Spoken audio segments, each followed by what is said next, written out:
Gonzalo Génova, señor ingeniero de telecomunicaciones, licenciado en filosofía, doctor en ingeniería informática, todo en su mundo de la docencia, y su campo de trabajo abarca muchas cosas, desde la ingeniería de software, etcétera. Hoy le hemos traído aquí para que nos hable de estas cosas, de la famosa inteligencia artificial, o no famosa, inteligencia artificial, y su relación dentro del mundo filosófico de la conciencia y la libertad. Bueno, muy buenas tardes, y bueno, quiero agradecer ante todo a la Fundación Sicomoro y a Chema en particular, que es el que ha insistido en que viniera a hablar de un tema que me gusta especialmente, y bueno, espero que les guste o os guste lo que os voy a contar, ¿no? Entonces, os doy primero algunas referencias. Lo primero, aquí el apuntador, no se ve nada en la pantalla como es habitual. La primera es, bueno, mi página personal. La segunda es una versión divulgativa de lo que voy a contar, más o menos, no es exactamente lo mismo, ¿no? Porque siempre hay variaciones. Un blog de divulgación científica que se llama Naucas, que es bastante conocido y creo que tiene bastante buen nivel en general. El segundo es el artículo técnico publicado en una revista de investigación, que es el que he salido José Carlos, ¿no? Y entonces no sé qué te voy a contar nuevo, ¿no? Más que darle vueltas, ¿no? Bueno, y luego lo tercero es una conferencia que no es lo mismo que lo de hoy, pero está relacionado, ¿no? Una conferencia que di en la universidad y otras dos cosas que he escrito, ¿no? Que también están relacionadas. Bueno, entonces, no sé si os suena este señor con cara de bueno, que está ahí, Ray Kurzweil, que la verdad es que yo le conocía poco, sabía que decía estas cosas, ¿no? Y que había escrito estos libros. Pero cuando investigué un poquito, o sea, fui a Wikipedia a ver quién es este señor así en concreto, ¿no? Pues el tío es un prodigio, Quiero decir, antes de terminar la carrera en la universidad ya había montado una empresa, había hecho unos desarrollos impresionantes y, o sea, realmente es una persona muy, muy valiosa, ¿no? Intelectualmente. Entonces él, después de unos años así más centrado en una informática más estrictamente ingenieril, pues ya por los años 90... da un poco el salto a hacer una reflexión que en el fondo salta o va más allá de los límites estrictamente de la informática y entra en el terreno de la filosofía. Y entonces, pues regala al mundo ese libro de La era de las máquinas inteligentes en 1990, en el que dice que, ¿no?, las máquinas eran lo que tú decías antes, ¿no?, en la charleta previa, ¿no?, que todos son promesas, ¿no?, y que nunca se cumplen, ¿no? Yo no digo que no se cumplan, hasta ahora no, algunas no se han cumplido, otras sí, algunas no se han cumplido. Bueno, y 10 años después, o 9 años después, saca una nueva versión de sus teorías a la que llama la era de las máquinas espirituales. Entonces, los desarrollos de la inteligencia artificial que, no sé a vosotros, a mí me sorprenden, ¿no? Y creo que es bueno dejarse sorprender por los desarrollos de la inteligencia artificial, y creo que no es positivo decir, pues vaya tontería, ¿cómo que vaya tontería, no? La inteligencia artificial es una cosa muy seria, muy difícil y que hace cosas que son realmente sorprendentes. Y hablo de experiencias cotidianas, ¿no? Que probablemente la experiencia cotidiana compartida que tenemos de relación con la inteligencia artificial probablemente es buscar cosas en Internet, o comprar por Internet, ¿no? Y cómo resulta que esas máquinas con las que interactuamos pues se están adaptando a nosotros y están descubriendo patrones en nuestra forma de comportarse, tratan de predecir lo que vamos a hacer. Bueno, eso está ahí, y creo que es muy valioso.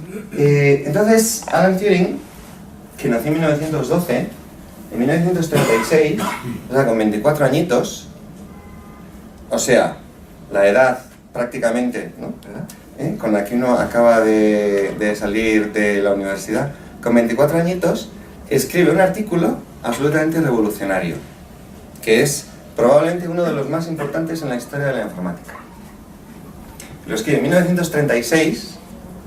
En 1936 todavía no existe la electrónica de estado sólido, existe la electrónica de válvulas, pero no la de estado sólido. O sea, no existen transistores, no existen ordenadores electrónicos.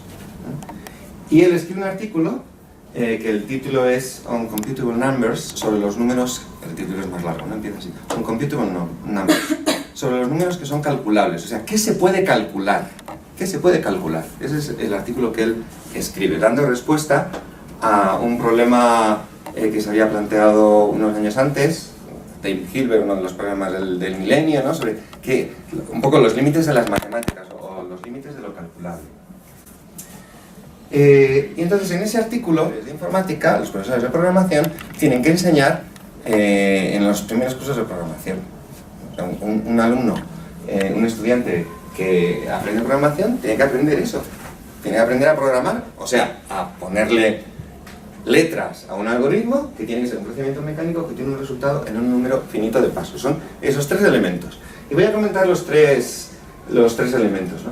¿Qué significa que sea mecánico? Mecánico no quiere decir que tenga ruedecitas dentadas.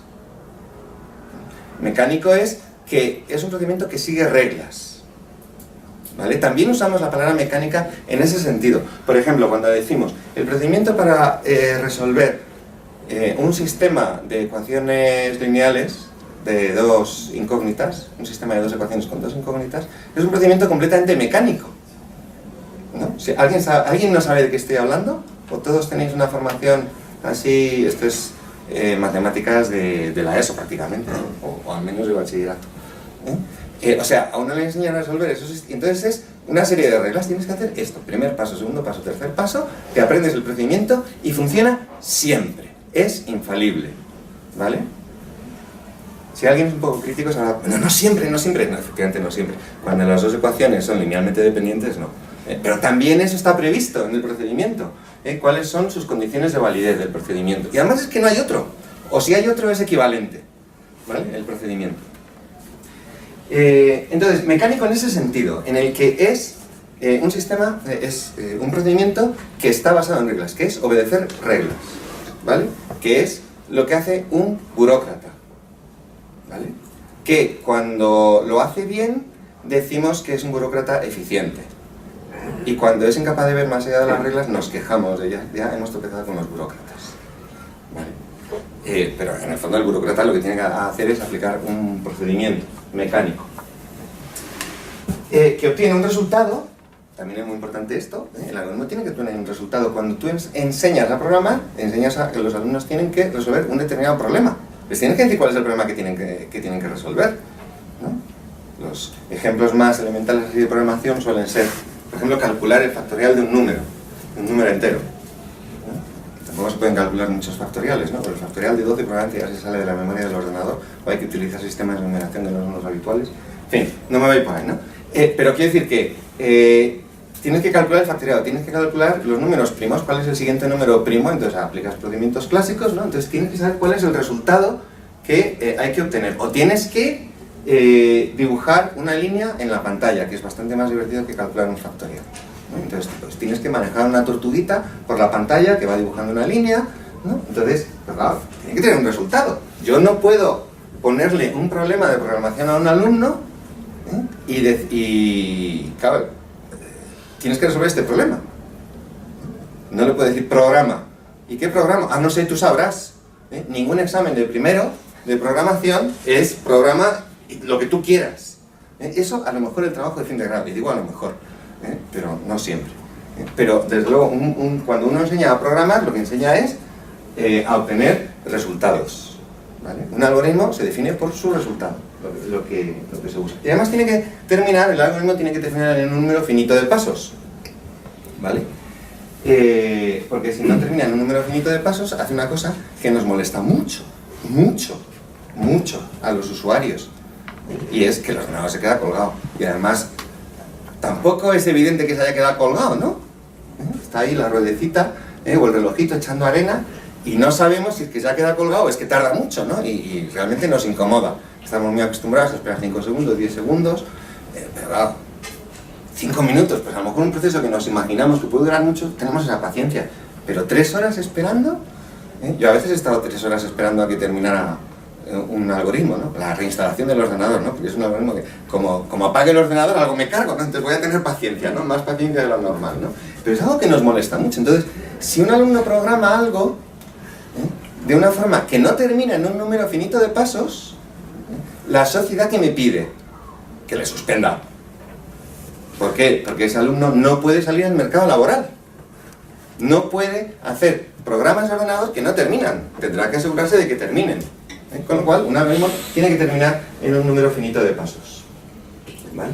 Entonces, lo sorprendente del caso es que Turing, cuando define qué es un algoritmo, que lo llama computación efectiva, effective computation, es el término técnico que él utiliza, computación efectiva, o sea, cálculo efectivo que realmente alcanza el objetivo que persigue, en el mismo artículo en el que define eso, dice que no es formalmente verificable si algo es un algoritmo o no lo es. O sea, no puedo demostrar matemáticamente que una determinada especificación de un procedimiento vaya a terminar en un número finito de pasos. Esto es sorprendente. O sea, es un genio, Turing es un genio. El artículo de 1936, no sin razón, y es un artículo que no solo que se sigue citando, así como de modo anecdótico, hay gente que le sigue sacando conclusiones a este tema, ¿no? Por ejemplo, hace no mucho leí sobre los antivirus. ¿Qué tienen que ver los antivirus con Turing? Pues una cosa muy curiosa, ¿no? Un antivirus resulta que es un programa que analiza otro programa y por lo tanto en un tiempo finito tiene que decidir si ese otro programa es malicioso o no es malicioso. Pues resulta que no se puede demostrar formalmente que en un tiempo finito, en un número finito de pasos, que vaya siempre a ser capaz de analizar cualquier otro programa, porque eso es resolver el problema de la máquina de Turing. Con lo cual, eso no, entonces, ¿tiramos los antivirus? No, por favor, tenemos antivirus en nuestros ordenadores. O sea, que no sea formalmente verificable no quiere decir que no haya muchos algoritmos que terminan en un tiempo finito. Hay muchos algoritmos que terminan en un tiempo finito. Es decir, hay programas de ordenador muy sencillos, que no sé si... Sí, por ejemplo, pongo aquí un ejemplo muy sencillito, ¿no? Esto es un algoritmo, un programa, que lo que hace es, para los números desde el 0 hasta el 9, los va incrementando, aunque hay alguien aquí que... ¿Hay alguien aquí que no sepa nada de programación? Para un poco adaptarme yo a... Todo el mundo... ¿Pero entiendes lo que ponía ahí? Está suficientemente fácil como para entenderlo, ¿no? Escribe un número, lo incrementa y así lo repite hasta que ese número llega al 9. ¿Y qué hace ese programa? Tú misma que no sabes nada de programar, dices, pues los escribe. 0, 1, 2, 3 hasta el 9. Entonces, si yo corrijo un examen de un alumno y le digo, haz un programa que escriba los números del 1 al 9, del 0 al 9, y me escribe eso, bien. No necesito compilar el programa, como se dice en la jerga informática, y ejecutarlo en una máquina, ¿vale? ¿Ok? Que decida si el programa va a terminar o no va a terminar. ¿Ok? Y entonces resulta que ese otro programa de ordenador, no voy a explicar el teorema de Turing, yo lo estoy casi diciendo, pero quiero explicar más cosas, ¿no? Resulta que eso es imposible, no puede funcionar siempre. Hay casos, él demuestra, con 24 añitos en 1936, antes de que existan ordenadores de carne y hueso, iba a decir, ¿no? Antes de que existan ordenadores electrónicos, demuestra que no es posible en el caso general. Así como los sistemas de ecuaciones lineales, existen demostraciones que valen para todos los casos, él demuestra que no existe. Entonces habrá algunos programas, se puede saber que van a terminar en un tiempo finito, otros se puede saber que no van a terminar nunca, entrarán en un bucle y no terminarán nunca, y otros, pues no sabemos. No sabemos si terminan. Y además no se puede saber, demuestra que no se puede saber. Y la comunidad científica lo acepta.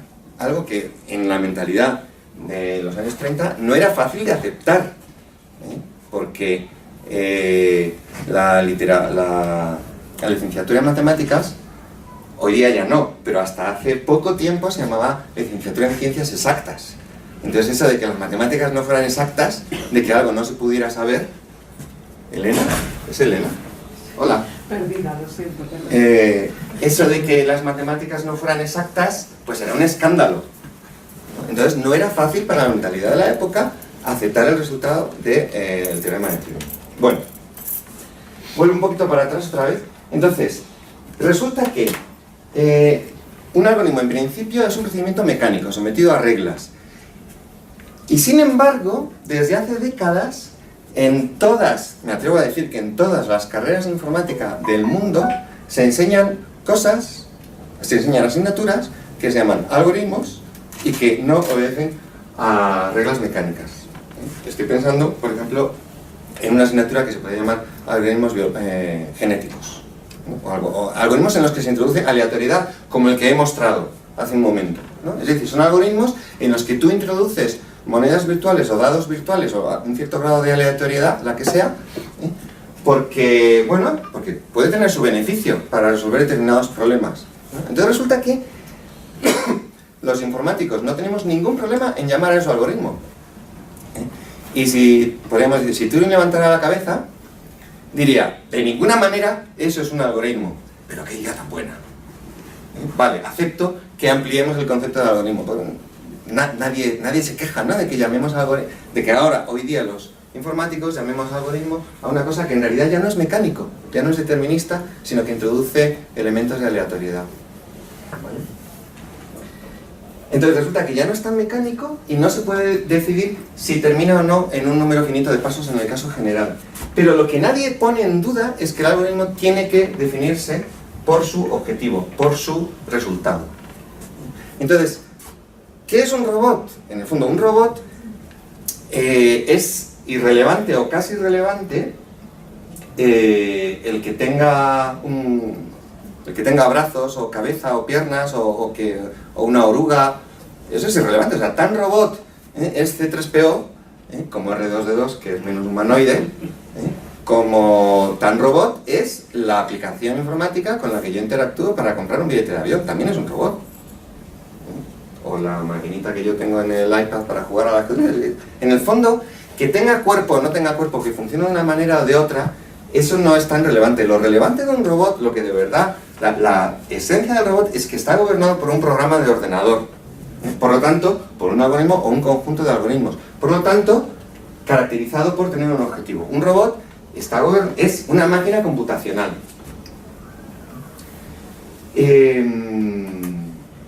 Y una máquina computacional se define por su objetivo. En realidad, como cualquier máquina, definimos una máquina siempre por el objetivo que tiene. Aquí se está bien, se está a gusto, ¿no? Eso quiere decir que hay una máquina de aire acondicionado. ¿Cuál es el objetivo? ¿Qué es una máquina de aire acondicionado? Una máquina que refresca. Si no refresca, o bien, o no funciona bien, o no es una máquina de aire acondicionado. Si yo a esta cámara le pido, oye, pero no me estás dando aire fresco, la cámara, o Arturo, dirá, ni lo hago ni tengo por qué hacerlo, no es mi misión, ¿vale? Pero de la máquina que tiene esa misión, la tiene que cumplir, y si no la cumple, decimos que, ¿qué decimos de esa máquina? Que no funciona bien, pero no decimos que no es una máquina. El aparato de aire acondicionado que no echa aire suficientemente fresco, no decimos que no es un aparato de aire acondicionado, lo que decimos es que no funciona bien. Esto para la ingeniería es súper importante porque esto es el fundamento del control de calidad.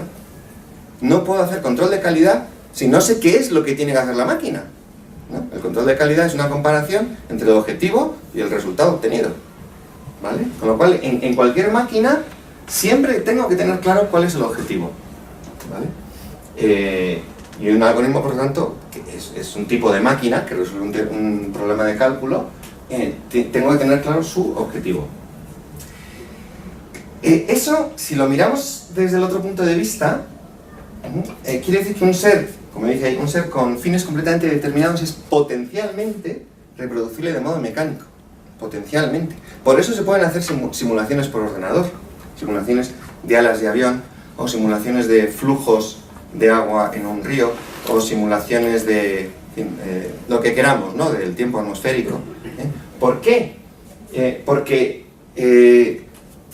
bueno, en ese caso, hablar de los seres, quizás de los seres naturales, es quizá un poco más resbaladizo hablar de que tengan fines, ¿no? Pero de un artefacto, ¿no?, como es un avión, por ejemplo,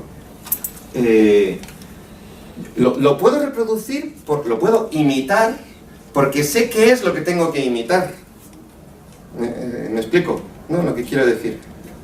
Yo puedo imitar algo cuando sé qué es aquello que quiero imitar, cuando sé cuál es el objetivo. Yo puedo hacer una máquina de aire acondicionado, pero que no sea al modo tradicional, con tuberías y gases que refrigeran y compresores y tal y cual. Voy a inventar otra cosa diferente, pero que también sirva para refrescar. La puedo imitar porque sé qué es refrescar, porque sé cuál es su objetivo, ¿vale? A lo mejor descubrir ese otro procedimiento de enfriar es complicado, pero al menos sé qué es lo que quiero hacer. ¿Vale? Esto es súper importante para lo que vendrá luego, el tema del objetivo. Una máquina computacional no es capaz de cuestionarse sus fines. ¿Eso qué quiere decir? Que, bueno, eso lo explico un poco después de una forma que yo creo que sea un poco más clara. Entonces, estos serán los dos ejemplos de programita, el programa determinista y el programa que tiene un cierto grado de aleatoriedad. ¿Vale?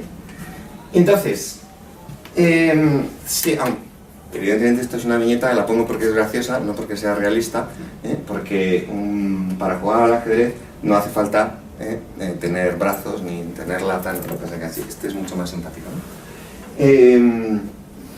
Entonces, probablemente todos, quizá hay alguien que no, alguien que no le gusta nada el ajedrez, ¿no? Pero probablemente todos alguna vez hemos jugado al ajedrez no contra una persona sino contra una máquina, porque los programas de ordenador que juegan al ajedrez están tan difundidos, ¿no? Que es difícil, ¿no?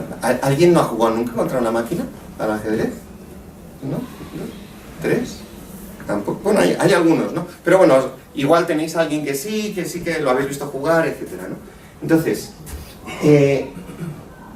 ¿cuál es el objetivo? Cuando yo juego contra un programa, contra una máquina, cuando juego al ajedrez, ¿cuál es el objetivo de la máquina? Ganar la partida. O sea, yo programo una máquina, un algoritmo, hablo de algoritmo, en realidad puede ser un conjunto de algoritmos, ¿no? Que tiene un objetivo que es ganar la partida. ¿Vale?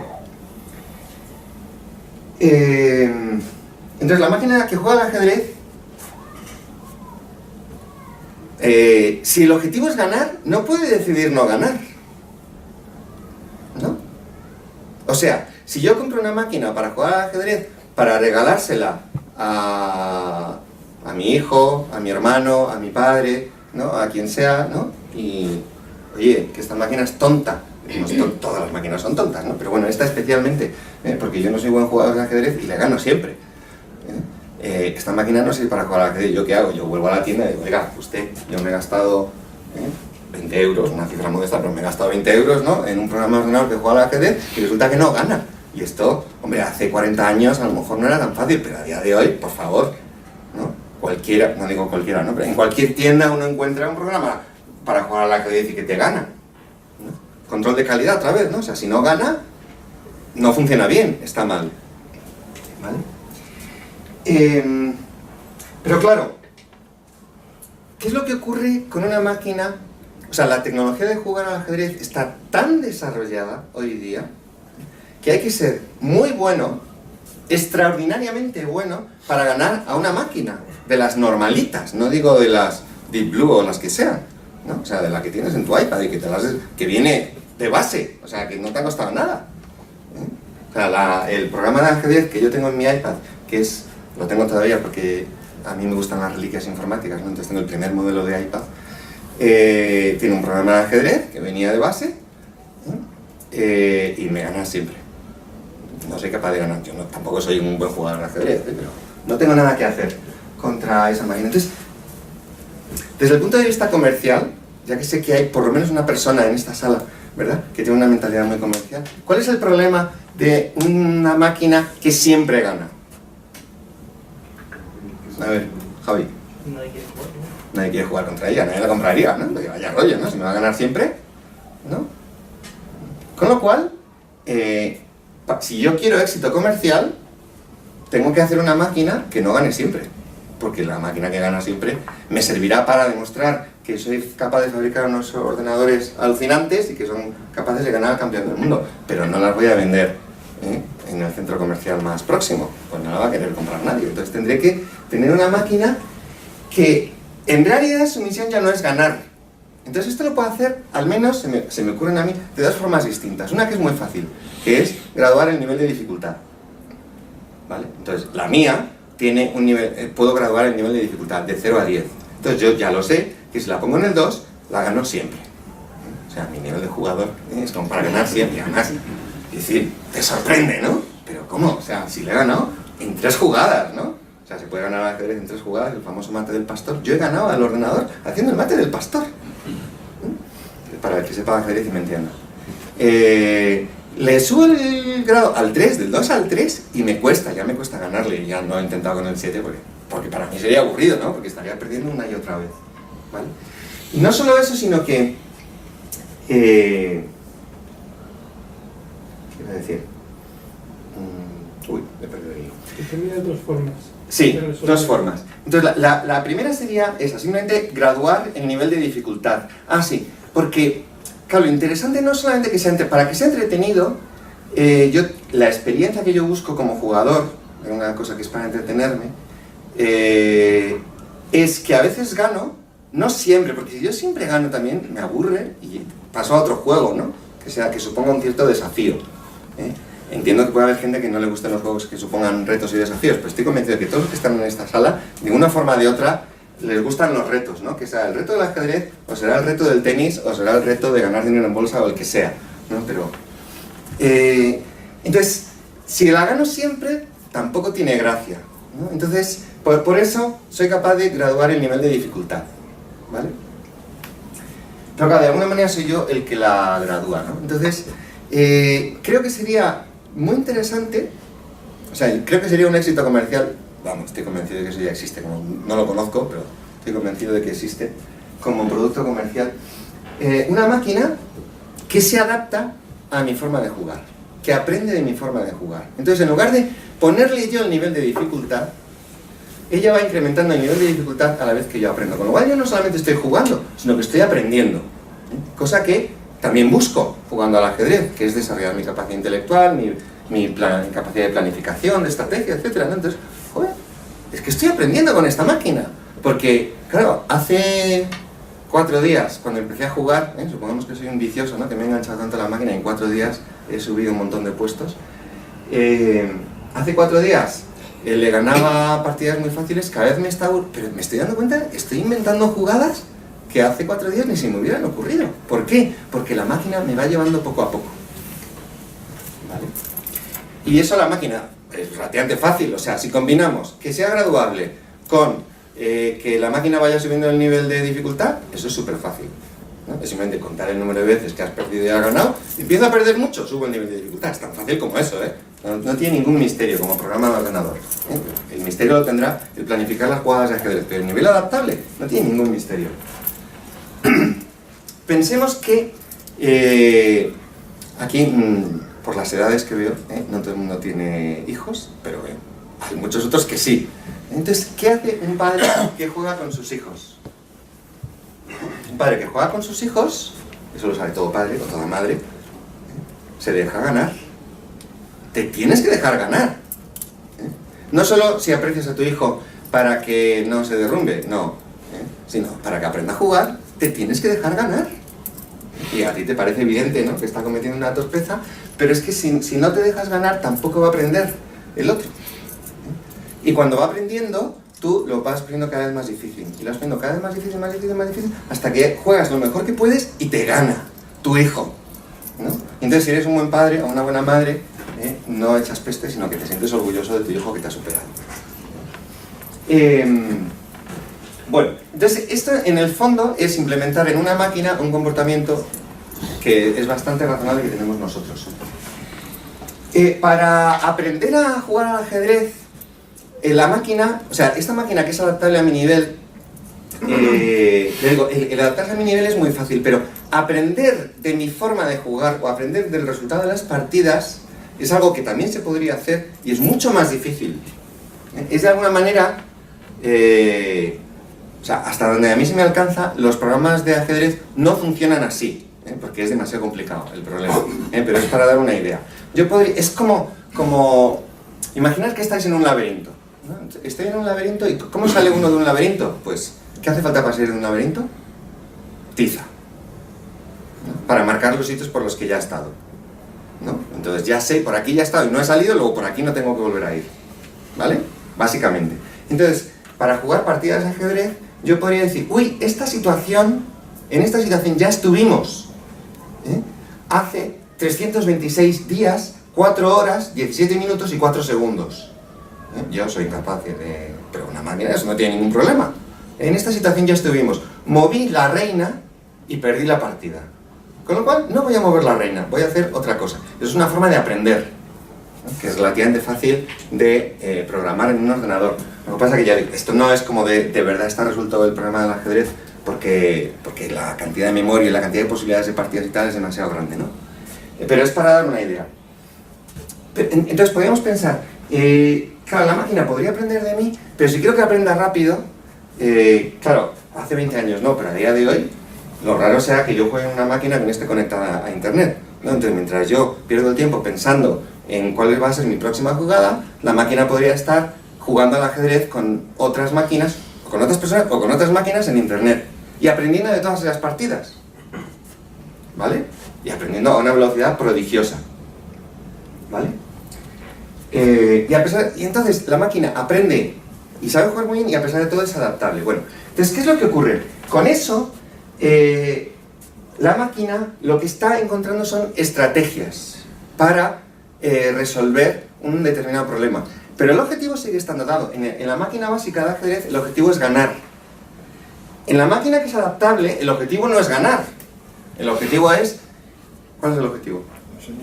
Enseñar, que yo disfrute, que yo esté a gusto, que yo no tire la toalla, que yo me enganche a la máquina. Lo podemos describir de varias formas, ¿no? Pero el objetivo está ahí, ¿vale? Entonces, si esa máquina que está pensada para eso y diseñada para eso,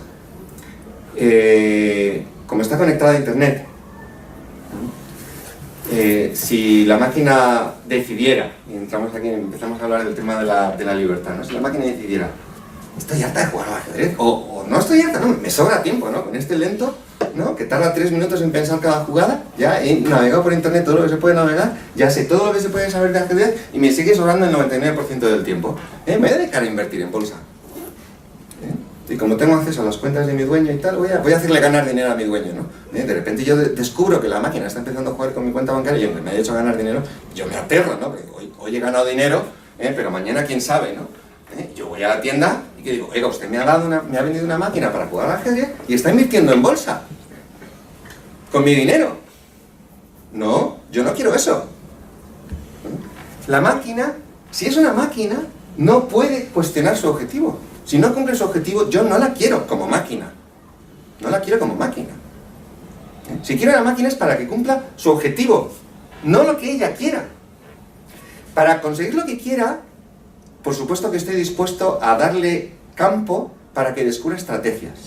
Y además las máquinas son capaces de descubrir estrategias que no se nos habrían ocurrido. Nos sorprenden. Las máquinas, los algoritmos informáticos, son capaces de descubrir estrategias que no se nos habrían pasado por la cabeza, formas de resolver problemas. Me monto en el coche un vehículo autónomo, ¿no? De estos que dicen que el año que viene no creo, ¿no? Pero oye, dentro de 15 años a lo mejor sí, ¿no? Y voy con el tiempo justo, ¿no? Para ir al aeropuerto, pero voy con el tiempo justo porque ya he ido otras veces, ya sé que mi coche va a ser capaz de encontrar el camino óptimo. Y entonces de repente se mete por unas calles que yo jamás he vivido toda mi vida en Madrid, jamás me hubiera metido por aquí, ¿no? La máquina es capaz de descubrir estrategias, pero el objetivo es llevarme al aeropuerto. Si de repente veo que no me lleva al aeropuerto, sino me lleva a un estadio, coche, ¿dónde vas? Sebastián, a mi coche lo llamo Sebastián, como buen mayordomo. Sebastián, ¿dónde me has llevado? Señor, es que yo he pensado que usted en lugar de hacer un viaje, lo que le conviene es ver un partido esta tarde y relajarse y... ¿Pero tú quién eres para decidir lo que yo tengo que hacer? Tú estás aquí para obedecer. Yo te dejo que decidas cuál es el camino mejor para llegar al aeropuerto, pero no te digo que decidas qué es lo que quieres hacer. Si haces eso, te devuelvo al fabricante, además le pongo una demanda y lo que sea. O sea, de una máquina no esperamos que tome decisiones. Eso es contradictorio con el concepto de máquina. Sencillamente, es que es eso, ¿no? Y por lo tanto, también si la máquina está gobernada por algoritmos, porque los algoritmos también se definen por su objetivo, si son computacionales. Entonces, por eso es importante distinguir entre objetivos y estrategias, ¿no? Porque en las estrategias se pueden tomar decisiones. La máquina puede tomar decisiones en cuanto a la estrategia, porque tiene que llegar a un determinado objetivo. Pero lo que no puede decidir acerca del camino, pero lo que no puede decidir son los objetivos. Entonces, con esto ya entramos en el tema de la libertad, a través del tema de la decisión. de lo que podemos decidir.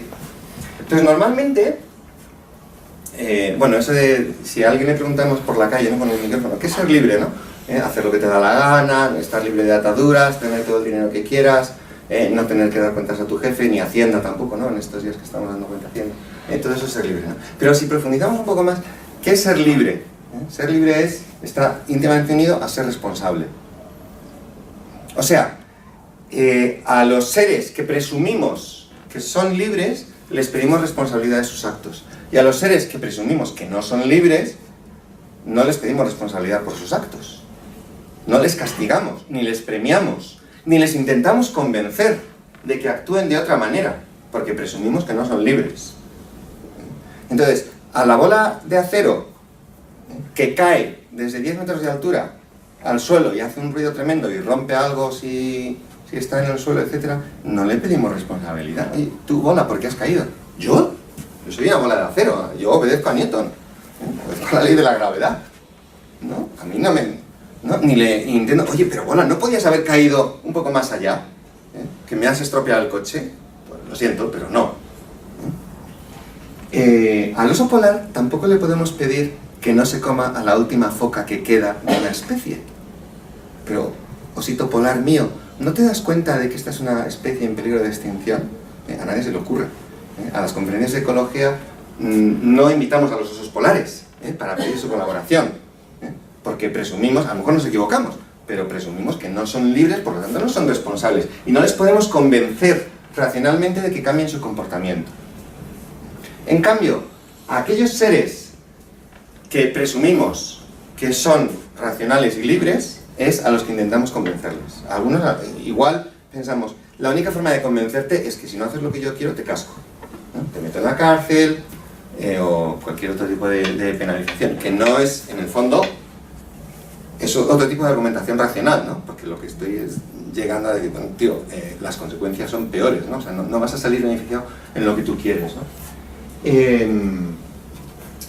Entonces, los seres no libres el comportamiento no libre es el comportamiento determinado, el comportamiento de la bola de acero, que está determinado por las leyes de Newton, y en el caso de los seres vivos, y todos los animales, que son los que tienen sistema neurológico, por lo tanto nosotros que somos animales, ¿no? Yo no dudo ninguno que soy un animal, mamífero,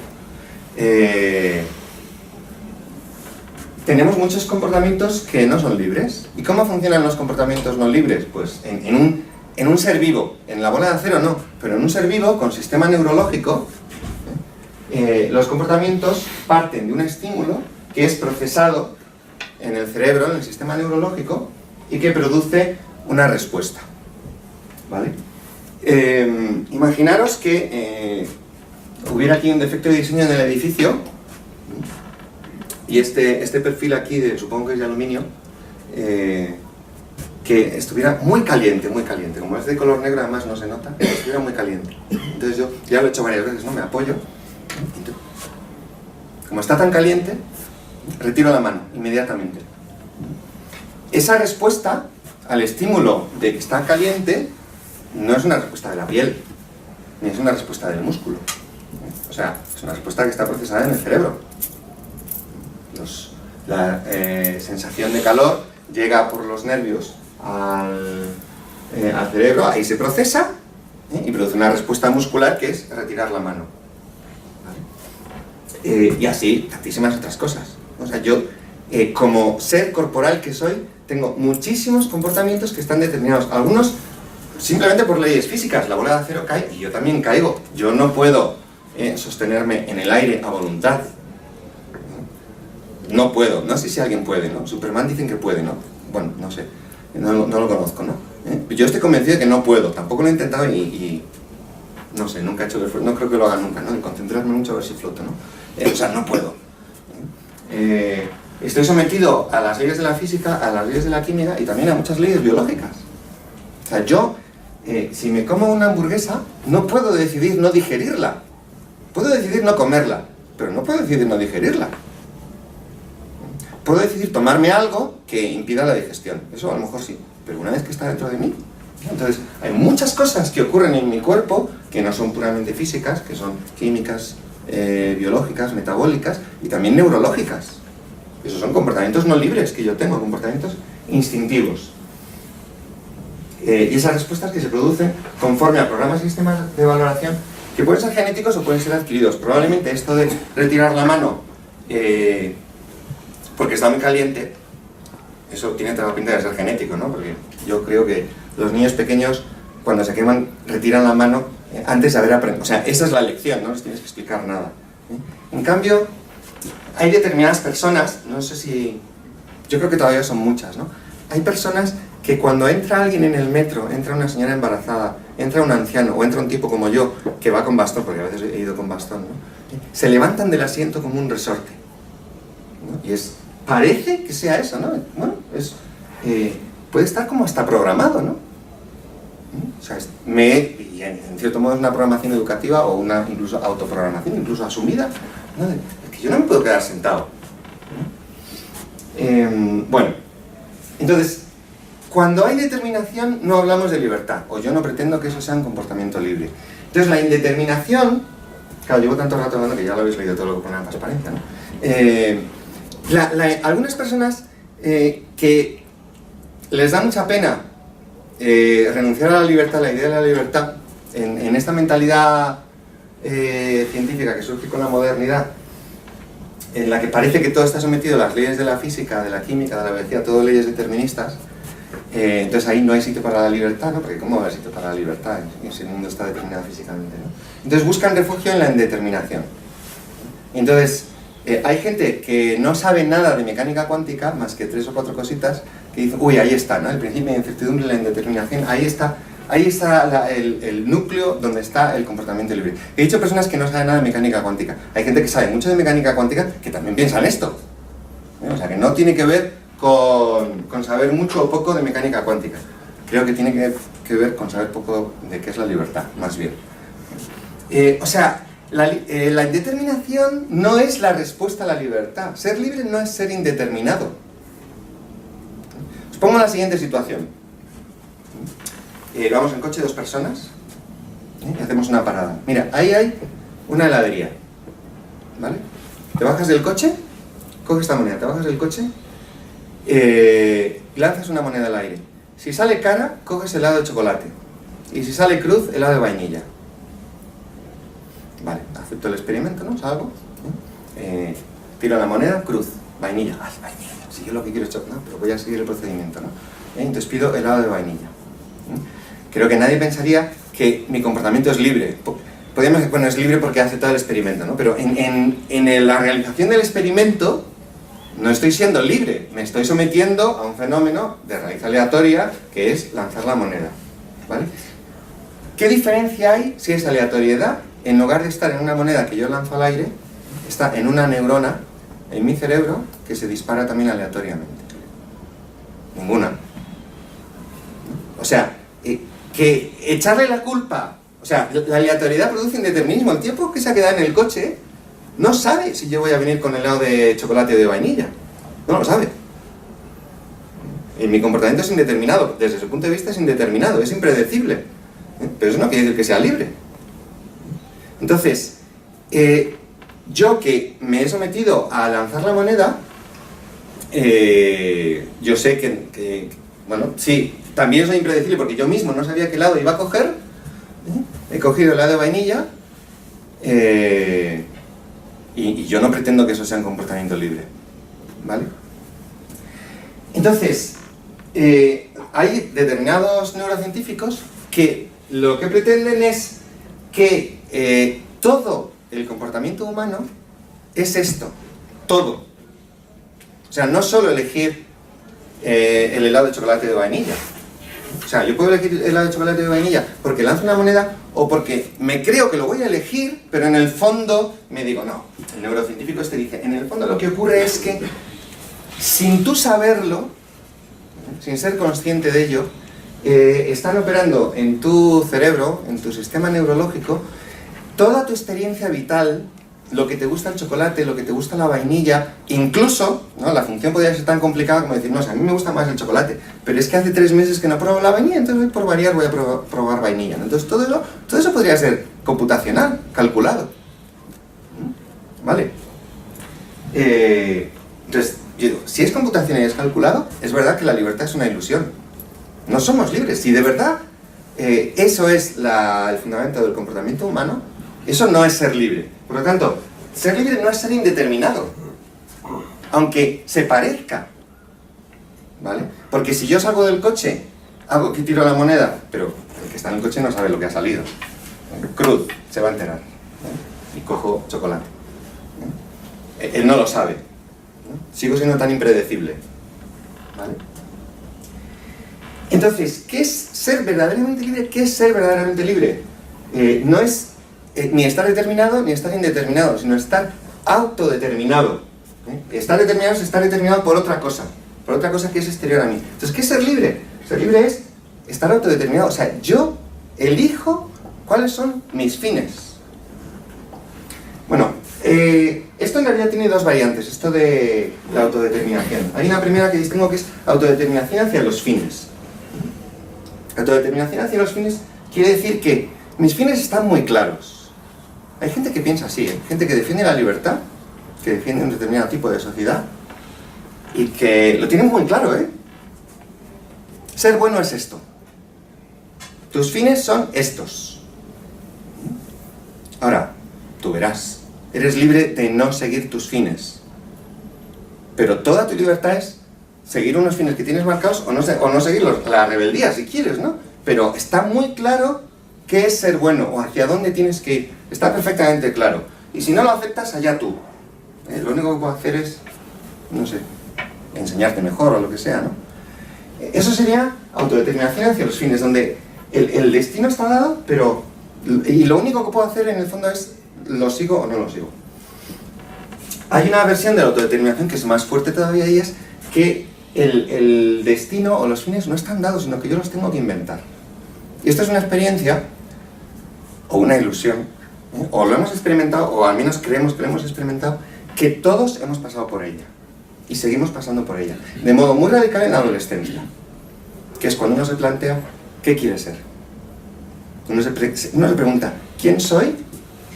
Y qué quiero ser, y además de una manera tremendamente confusa, y uno sufre, y además unos días se lo pregunta, luego pasan semanas y no se lo pregunta, y uno se dedica a estar en la piscina y punto. No se hace grandes preguntas, ¿no? Pero en el fondo... entonces, es que yo no me conformo simplemente con hacer lo que me digan, ¿no? Sino que tengo que decidir qué es lo que quiero ser. Y entonces es cuando llega el hijo, un poco mayor que los míos, que todavía no están en esa fase, ¿no? Papá, quiero ser médico. O sea, se está proponiendo un fin vital. O quiero dedicarme a la jardinería. O quiero ser pintor, o quiero lanzarme a recorrer el mundo. O quiero ser asesino en serie, papá. Es que mola mogollón, ¿no? Si tú ves las series conmigo, ¿no? Una vida llena de aventuras, de resolver retos difíciles, de tensión, de un determinado atractivo incluso, ¿no? Es decir, hay mucha gente, a mí me gustan las series policíacas, ¿no? Bueno. Entonces, claro, eso plantea el problema. Decir que la libertad llega hasta el punto de que tengo que decir cuál es mi destino, plantea esta pregunta, que es una pregunta ética muy profunda, y es si da igual unos fines u otros, que te plantees unos fines u otros. ¿Da lo mismo querer ser asesino en serie que médico? El médico tiene mucho prestigio, porque en el fondo es ayudar a los demás. ¿Da lo mismo ser asesino en serie que inversor en bolsa? ¿O da lo mismo ser asesino en serie que vendedor de fruta? Pues... ¿se puede responder racionalmente a esa pregunta? ¿Se puede? En la universidad, aparte de enseñar informática, enseño ética para ingenieros. Entonces, para mí esto es crucial, porque yo trato de enseñar la ética racionalmente a gente con mentalidad de ingenieros. Entonces yo tengo que ser capaz de responder a esta pregunta, porque yo quiero responder racionalmente. Y es muy difícil, porque con una mentalidad que está orientada a la medida de resultados, etcétera, etcétera, decir que unos fines son mejores que otros no es nada fácil, es todo un cambio de mentalidad. Este señor, que reconocéis todos, ¿no? En 1616, porque si no me equivoco, esta frase es de la segunda parte, dice, yo sé quién soy y sé quién puedo llegar a ser. Es impresionante porque esto es el origen de la modernidad, 1616, es el año del primer juicio a Galileo. Descartes escribe el discurso del método 15 años después, o sea, es la efervescencia de la modernidad en Europa, que una de sus pilares es el descubrimiento de la libertad y de la autonomía, precisamente, ¿no? De decir, ya está bien de hacer siempre lo que nos dicen, lo que dice el rey o lo que dice quien sea, ¿no? Entonces, eso tiene una versión española, manchega, que es yo sé quién soy y sé quién puedo llegar a ser. Y tiene otra versión inglesa, que parece que dice lo contrario, pero en realidad no es contradictorio, ¿no? Ofelia le dice a no sé qué, ahora no recuerdo cuál es. ¿Eh? Sí, Ofelia de Hamlet, pero en un diálogo con otro personaje que ahora no recuerdo quién es, Polonio quizás, pero no recuerdo, dice, no sabemos lo que podemos llegar a ser, ¿no? Literalmente parece que es contradictorio porque ahí dice, sé quién puedo llegar a ser. Ofelia dice, no sabemos lo que podemos llegar a ser. Pero en realidad está transmitiendo la misma idea y es que mi futuro está abierto.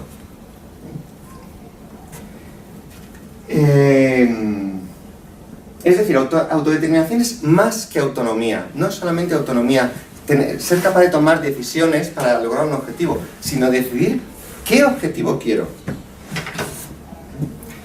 Y esto tiene importancia para programar robots, bueno, no sé para programar robots, pero desde luego para educar tiene muchísima importancia. Y educar, me refiero a educar a los hijos, pero también a educar en la universidad y en los colegios. Si yo no enseño a los alumnos universitarios a valorar los fines, sino solo a resolver problemas, ¿qué estoy haciendo? No estoy educando a personas, estoy programando robots. Ustedes aprendan a construir presas que nosotros decidiremos dónde las ponemos. Usted ni me pregunte, usted, conocimiento técnico, puro conocimiento técnico. O sea, la maduración de la persona requiere enseñar a tomar decisiones acerca de los objetivos, con lo cual tenemos que aceptar en nuestros hijos, en nuestros alumnos, en la generación que nos va a sustituir, que van a tomar objetivos que igual no nos convencen, ¿no? Porque si nos convencen todos es que algo estamos haciendo mal.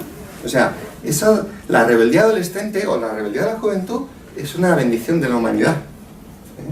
O al menos es así la humanidad. Bueno, entonces, con esto básicamente ya está. Porque si la autodeterminación no es una función algorítmicamente computable, o sea, ¿por qué? Simplemente porque el algoritmo tiene el objetivo y lo tiene, es el punto de partida del algoritmo. El algoritmo puede elegir estrategias, pero no puede decidir cuál es su finalidad, porque ese es el punto de partida. Por lo tanto, la libertad entendida como autodeterminación queda fuera del paradigma computacional clásico de una máquina. ¿Puede una máquina ser libre? No, porque entonces no es máquina. Ya está, es tan sencillo como eso. ¿Puede un robot ser libre? Si es un robot computacional, no. ¿Puede un ser que sale de esta caja, de esta bolsa, ser libre? Bueno, eso ya no lo sé. Depende. Pero si es una máquina, no. Yo lo que digo es que si es una máquina, no. No libre en el sentido de autodeterminado, porque entonces no es una máquina. En realidad es tan sencillo como eso. Pero tiene una revuelta muy importante, y es que los informáticos lo que aprendemos es hacer máquinas, con lo cual, haciendo máquinas no llegaremos a esto.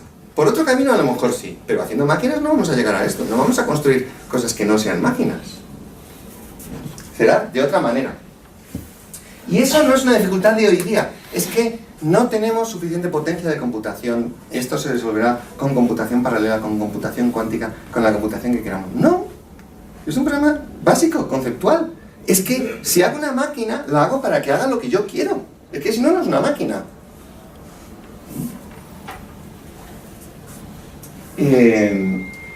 Esto es difícil de aceptar.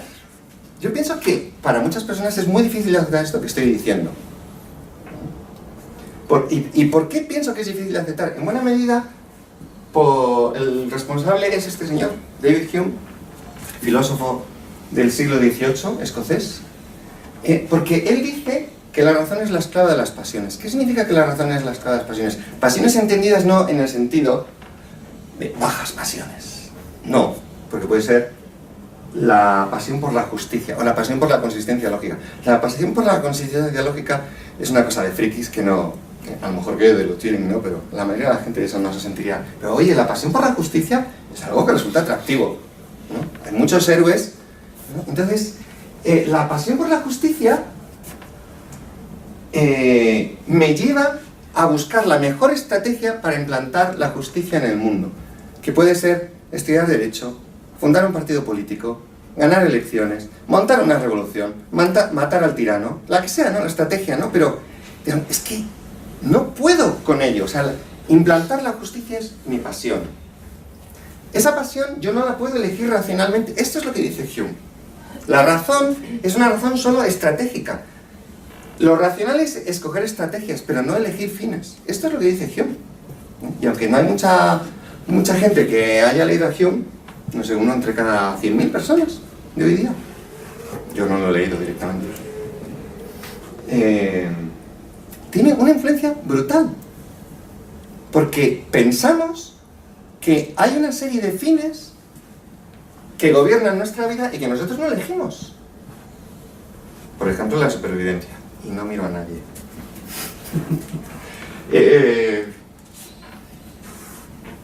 Entonces, claro, cuando se dice, por ejemplo, que la inteligencia es fruto de la evolución está claro que está al servicio de la supervivencia, ¿no? Porque es un mecanismo adaptativo para mejorar la supervivencia.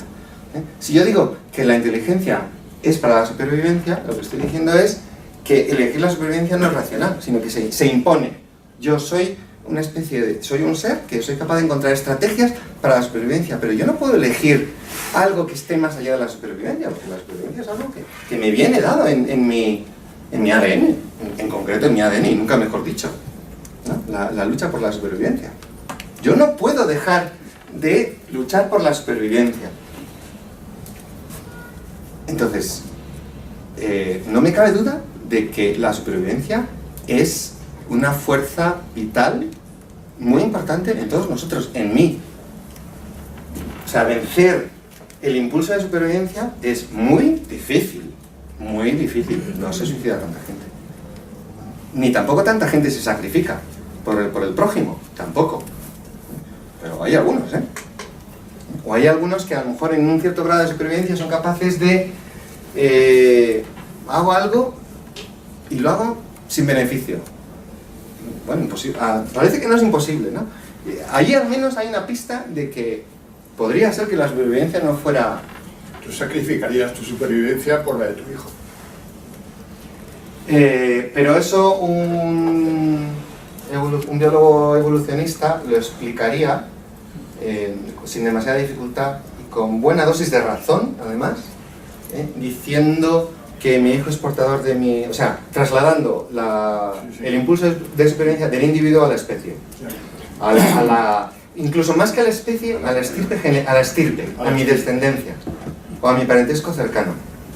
Entonces, efectivamente, el ceder la vida en beneficio de... Pero tú no tomarías la decisión por pensar que te ibas a prolongar en la vida de tu hijo, sino que quieres salvarle porque le quieres. Y eres generoso y le das tu vida. Bueno, esto es una cuestión complicada porque el querer es, pienso yo, es un querer voluntario que es racional, pero también es un querer afectivo, Inconsciente, por lo tanto de raíz biológica. puede ser. O sea, está todo entremezclado. O si quieres incluso histórica de toda la evolución, que se van grabando ahí cantidad de historias que en el inconsciente colectivo que y de todos los años que ha vivido conmigo y las noches que se mete en mi cama y todo. Y eso no lo controlas, desde la razón no lo controlas. Y desde el ego o desde el propio sujeto tampoco. Lo emocional viene desde más profundo. Entonces, esa es la cuestión. Sí, en los seres humanos, o sea, tenemos claro que que obedecemos las leyes de la gravedad, la mayoría de nosotros, ¿no? Hay gente que piensa que no. La mayoría de nosotros tenemos claro que no nos podemos escapar a las leyes de la gravedad, ni a las leyes de la digestión.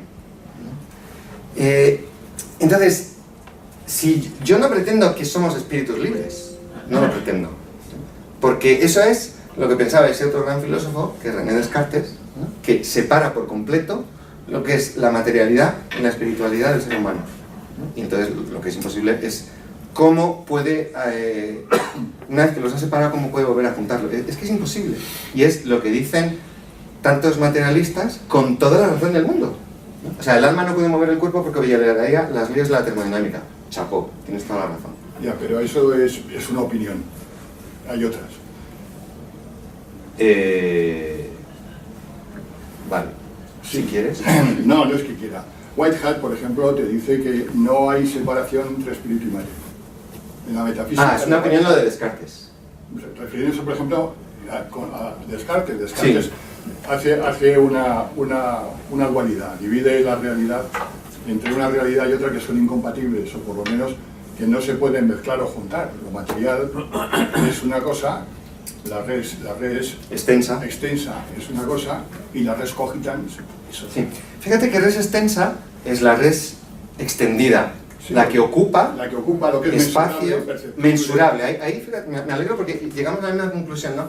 Mensurable, medible, por lo tanto la que es objeto del método científico moderno que tanto éxito ha tenido. Entonces, claro, el método científico solo se reduce a las propiedades de la res extensa, claro. Entonces lo que no es res extensa escapa al método científico. Claro, por lo menos hasta Newton. Porque ya la mecánica cuántica se empieza a poner rara. Pero con la mecánica cuántica siguen siendo magnitudes medibles, más difíciles de medir y más difíciles de definir, pero siguen siendo magnitudes medibles. Sí. En la mecánica cuántica no hay espíritu que valga. Bueno, ¿El está- software es res extensa o qué es? El software. Déjame terminar con... pongo la siguiente transparencia y yo creo que ya con esto termino. Si funciona el pendrive. ¿Por qué dice que la batería se está agotando si está enchufado? Espero que no me... A ver si van a tener cierta libertad las máquinas. A ver. Bueno, esta figura es un escándalo para nuestra cultura, ¿no? Porque, ¿cómo se va a...? Eso es la autodeterminación. ¿Cómo? ¿Una marioneta? Sí, sí. Es que es lo contrario. Es un escándalo, ¿no? Entonces, ¿cómo es posible que haya seres que se mueven a sí mismos? Es que eso es un escándalo. Pero este análisis de Descartes es muy interesante porque el problema es que la res extensa, lo medible, está completamente determinado. Completamente. Y la res cogitans, la cosa pensante, o el espíritu, si lo queremos llamar así, está completamente autodeterminado. Entonces, desde luego, Descartes tiene un problema serio en cómo la res cogitans puede influir en la res extensa y no lo consigue resolver. Más en la línea de Whitehead que tú citabas, lo que dicen, en el fondo es que no son dos cosas distintas, ¿no? Son dos aspectos de la misma cosa. Pero claro, pero es que la visión de Descartes también nos ha influido una barbaridad. Somos occidentales y llevamos 400 años bajo el influjo de Descartes. No lo podemos evitar, esa es nuestra matriz intelectual. Entonces, cuando pensamos en la libertad, en lo que pensamos es la libertad del espíritu puro, el que hace lo que le da la gana. Y no nos conformamos con la libertad del espíritu que está haciendo la digestión, ¿no? Y nos parece que eso no es ser libre, ¿no? O el espíritu que está encarnado y por lo tanto está sometido a muchas leyes, a la ley de la gravedad, a las leyes de la digestión, a las leyes de la transmisión de señales neurológicas. No somos capaces de entenderlo, porque lo otro se entiende muy bien, ¿no? Son ideas claras y distintas, ¿no? Aquí la res extensa, aquí la res cogitans, y ya cada una por su lado, ¿no? Porque no pueden ser amigas, no hay forma. Entonces, esto es un escándalo, porque eso es o res extensa o res cogitans, ¿no? Si es res extensa, o sea, totalmente determinada, heterodeterminada, determinada por otra cosa, eso no tiene pies ni cabeza. Por eso no es escandaliza y por eso me gusta. Porque lo que pienso es que los seres humanos somos eso.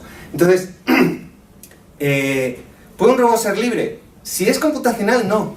Si está gobernado por algoritmos, no. Ahora, ¿y de otra manera? ¿Podemos fabricar seres inteligentes y libres? Yo diría,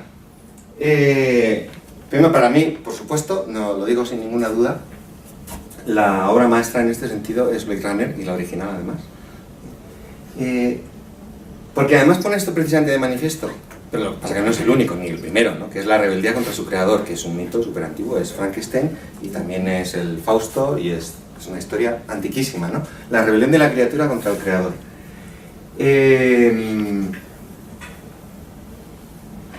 Pero ¿cuál es el acierto, o uno de los aciertos, porque tiene muchos, ¿no? ¿Cuál es el acierto de Blade Runner? Que no dice cómo están construidos los replicantes. No dice que sean máquinas computacionales, ¿eh? No lo dice. Induce más a pensar de que son... es un tipo de ser biológico. Son biológicos porque acuérdate de que hay puestos que venden retinas de serpiente y cosas de estas. Sí, sí. De que es como una biología muy alambicada. Sí. ¿No? Y entonces, claro, es que al final hay una correlación entre conciencia y complejidad de las estructuras. Las estructuras, cuanto más complejas son, tienen más posibilidad de tener niveles de conciencia mayores. No es lo mismo una máquina que está hecha de transistores, una máquina que está hecha de neuronas. Cuando la neurona tiene una complejidad interna extraordinariamente grande, y tampoco puedes esperar de ella respuestas muy deterministas, porque tiene tanta complejidad que por algún lado se te pueden escapar los... Pero no puede ser solo cuestión de complejidad. La conciencia no puede ser solo cuestión de Estoy de complejidad. acuerdo contigo. Es otra cosa. Y te lo voy a explicar respondiendo a la vez a Chema, que me ha preguntado ¿cuál era la pregunta exactamente? Del software. Sí. ¿Qué me has preguntado exactamente? Que si Que eso si eso es res extensa o o es cogita. cognitas o qué es. A ver, ¿esto qué es? Esto es un número. Un número. Un número. El 2. Dos. ¿Alguien ha pensado otra cosa? Yo sé que usted ha pensado otra cosa. Una raya roja. Una raya roja. Una Z. Una Z. Una idea. Una idea. Pero aquí lo que pasa es que hay gente muy lista, ¿no? Pero fácilmente el 70% más ha pensado, es un 2. Cuando hago la pregunta, como ya me lleváis un rato hablando, uy, este va con segundas, ¿no? ¿Qué querrá preguntar cuando me pregunta qué es eso, no? Bueno, todos sabemos que es un 2. Desde luego, si subimos en el ascensor y a qué voy a la segunda planta, no nos planteamos, ¿no? Pero claro, todas las respuestas son verdaderas. Esto es un 2, es una raya, es una sustancia depositada sobre. Entonces, el 2, el ser un 2 es un significado, no es una cualidad física. No lo es. Es semántica, para los que han trabajado conmigo, es semántica, no es sintaxis. Ser un 2 es una propiedad de significado. El software es significado. El software no es una cosa física. Entonces, aunque los informáticos somos los primeros que decimos que el software interactúa con el hardware, eso no es verdad. No es verdad. Del mismo modo que el software entendido como significado de un programa. Porque el significado del 2... El programa es sintaxis. Que nosotros El programa es interpretamos. sintaxis. Que nosotros interpretamos. Nosotros interpretamos. O sea, el significado lo ponemos nosotros. Claro, el significado lo ponemos nosotros. O Pero sea, los del mismo ordenadores modo, son máquinas del mismo modo sintácticas. que el ser un 2 no está en el color, ni está en ser tinta o ser electrones que rebotan contra una pantalla. Eso no es ser un 2. Pero ese es el soporte físico que hace falta para ser un 2. Pero entonces la semántica la ponemos nosotros. Sí, claro. Entonces está en nosotros, no está en el 2. Bueno, también puede decir que hasta el momento está compartida porque esta nos metemos en una cosa muy complicada, que si la mente es individual o es colectiva. Porque si fuera solo Es que si hay individual, sujeto trascendental o no, eso es... si fuera solo individual, la comunicación sería imposible. O no Es si que- la realidad se impone. Es que si fuera individual a lo mejor sería imposible. Porque ¿con quién interactúas para desarrollar la Claro. mente? O sea, yo soy más de la línea de Wittgenstein cuando arremete contra los significados puramente privados de... O sea, que una palabra significa lo que yo creo que signifique. Si eso fuera estrictamente verdad, él critica mucho eso, ¿no? El Si lenguaje eso fuera- social. Claro, el lenguaje es social. Y el lenguaje es semántica, significado. Efectivamente. Entonces el lenguaje necesita un vehículo físico para ser transmitido, sean ondas o rayas en papel o lo que quieras, ¿no? Pero trasciende a lo material, pero es inseparable de lo material. En la representación. Claro, necesita materia para ser representado. De la misma manera, por ejemplo, que un arquetipo junguiano necesita un símbolo. El arquetipo en sí no es el símbolo. O sea, cuando uno, por ejemplo, en un sueño se le aparece un héroe montado a caballo, que es el arquetipo del héroe, Sí. si se emociona profundamente y le pasa, no se olvida del sueño y le impacta, porque le ha llegado emocionalmente muy profundo, se ha tropezado con un arquetipo, pero el arquetipo tiene que tener un soporte, que es el símbolo.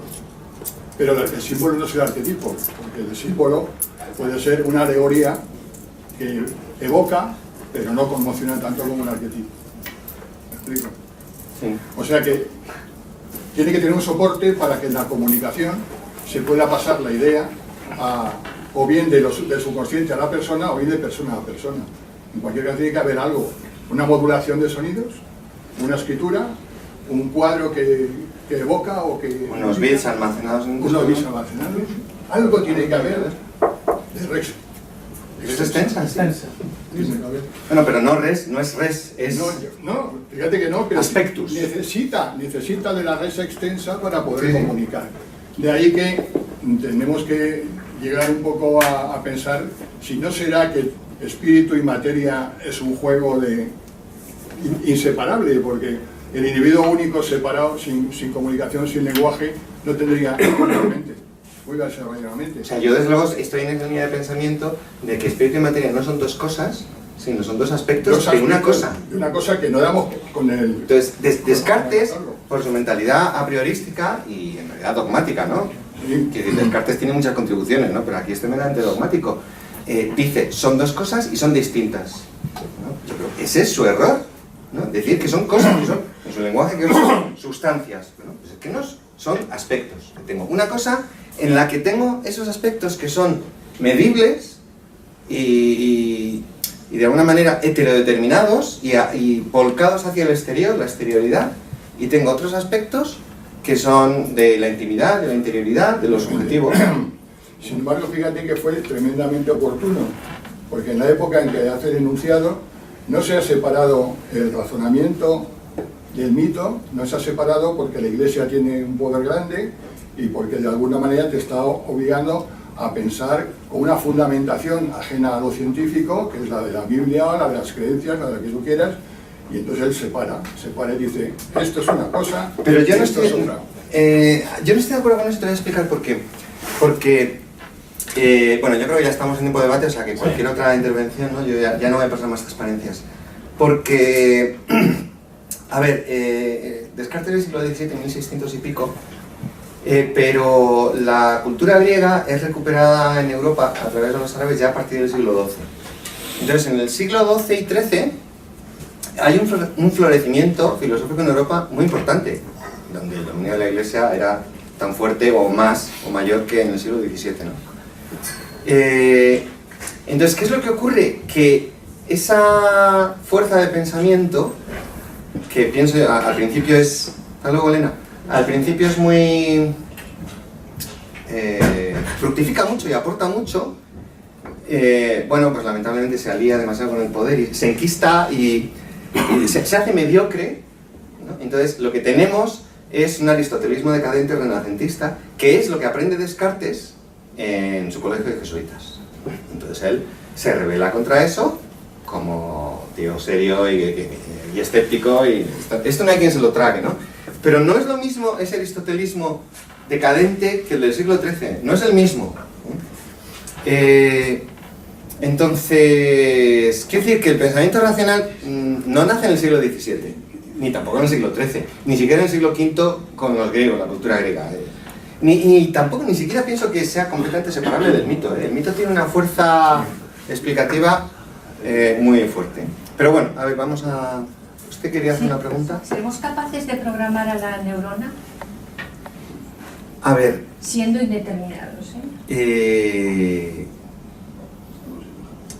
Yo pienso... A ver, un poco quiero recapitular, ¿no? Porque mi tesis no es que nosotros somos libres. Yo no he tratado de demostrar eso. Lo que he tratado de demostrar es que un ser computacional no puede ser libre. Es una cosa distinta. Entonces, si somos libres, entonces no somos computacionales. Aunque tenemos aspectos computacionales. Porque somos seres corporales y reaccionamos frente a estímulos, y además, como tenemos sistema neurológico, bueno, algún tipo de computación o cálculo o respuesta procesada neuronalmente, pues sí que hay, ¿no? Entonces, dando un salto, o sea, si fuéramos libres, vamos a dejarlo así, ¿no? Si fuéramos libres, parte de ese ser libre es que nos autoprogramamos, porque yo me autoprogramo cuando aprendo a conducir un coche. Me autoprogramo cuando me entreno para resolver un problema. Me autoprogramo cuando me aprendo las normas de la rima, para que eso de versificar me salga sin esfuerzo. Me autoprogramo cuando aprendo a jugar al tenis. Me autoprogramo, hay mil cosas, ¿no? En las que, entonces, quiere decir que si es verdad que somos libres, quiere decir que tenemos una capacidad de autoprogramación. Claro, pero estaremos sujetos a indeterminación luego, una vez con los recursos autoprogramados, es lo que yo me refería. ¿No es la autodeterminación difícil de diferenciar de la indeterminación? Simplemente nos autoprogramamos para ser indeterminados. A ver, No sé si me explico, pero bueno. no sé si lo entiendo perfectamente. A ver, hay una cuestión difícil, que José Carlos sabe muchísimo más de este tema que yo, hablaría mucho, que es si en el universo hay verdadera indeterminación o no. Y yo no soy muy competente para hablar de eso. Asumamos que sí.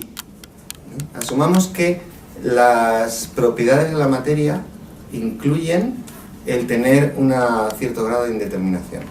Cosa que se sabe incluso antes de que exista la mecánica cuántica, ¿no? O sea, no hace falta llegar a la mecánica. La indeterminación no surge con la mecánica cuántica, ¿no? Si eso es así, quiere decir que mi capacidad de autoprogramación, o sea, yo no tengo un dominio absoluto sobre mí mismo, porque estoy sometido a mis determinaciones y a mis indeterminaciones. Yo quiero hacerlo, pero no me sale, ¿no? O sea, sí, yo lo he intentado, ¿no? Pero no me ha salido. Tenemos propósitos que no logramos cumplir.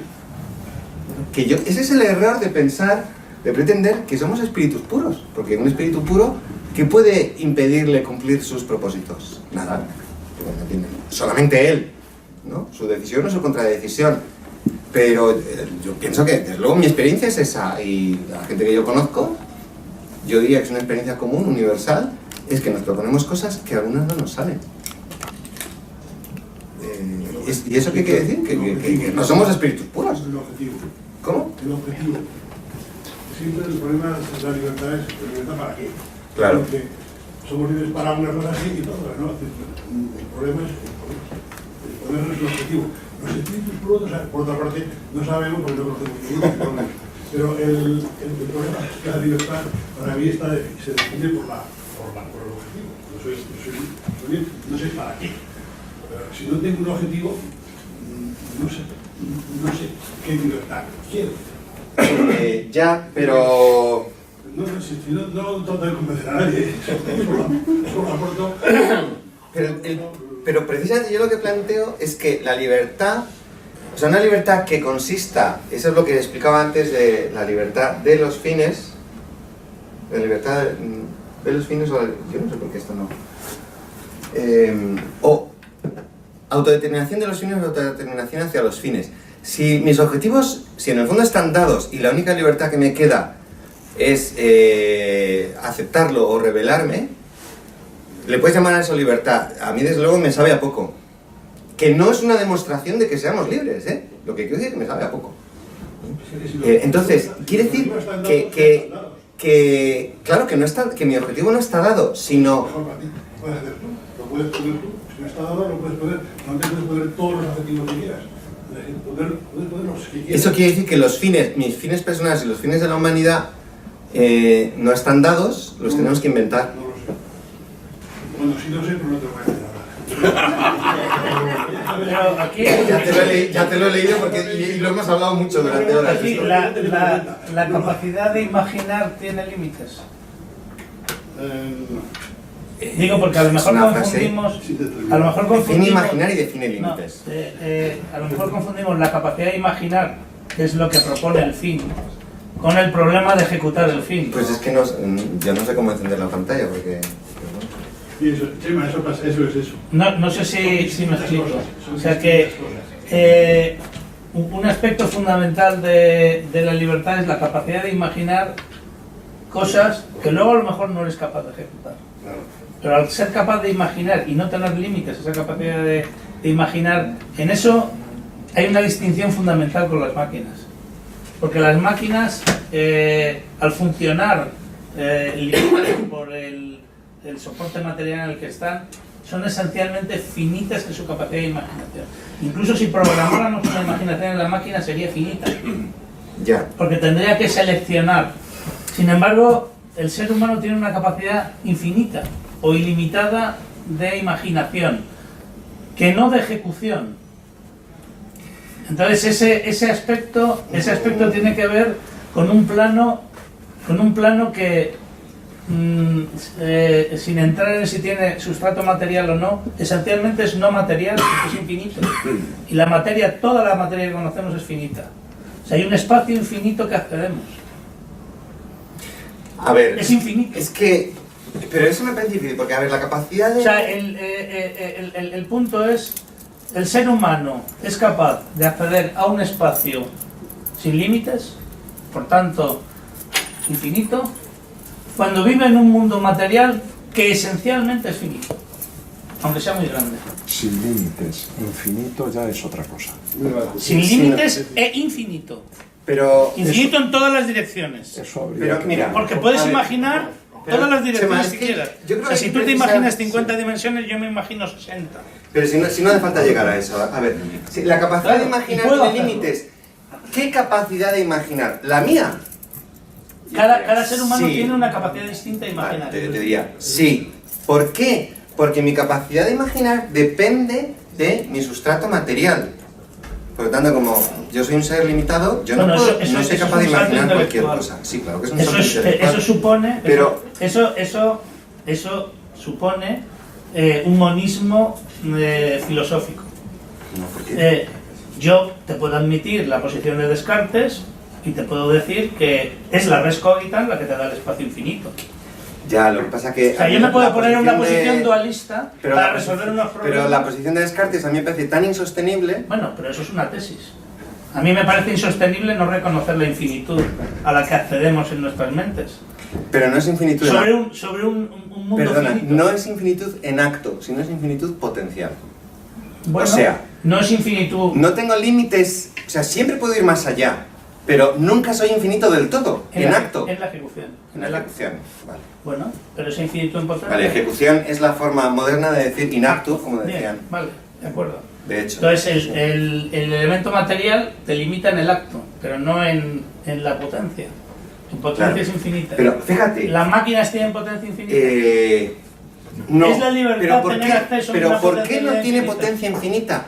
Precisamente por su concepción de diseño, porque no O están porque no diseñadas tienen, para o tener... porque no tienen Mira, acceso al espacio infinito. en el otro artículo famoso de Turing, uno es el de Pero coge 1936, mi punto, que cógeme. sí, pero es que lo quiero coger.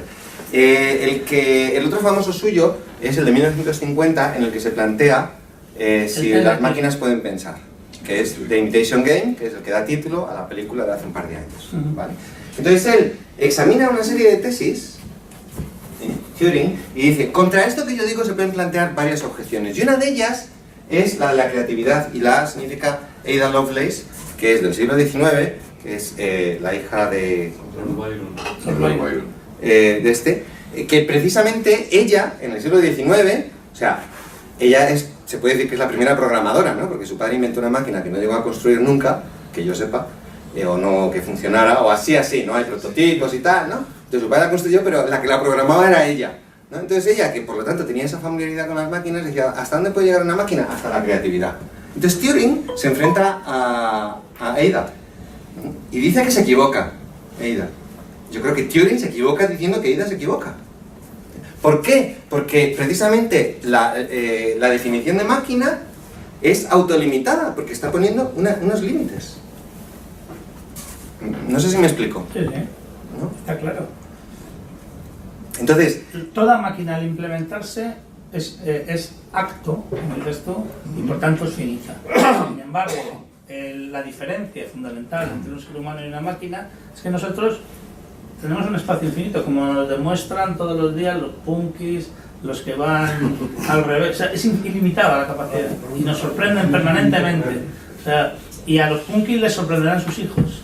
sí. O sea, Cosas que nos esperan. Por A nosotros nos- tanto, esa capacidad de imaginar infinita e incluso de llevarlo al acto, que tiene que ver con lo que tú dices de las nuevas generaciones, es una característica esencial de los seres humanos que no tienen las máquinas.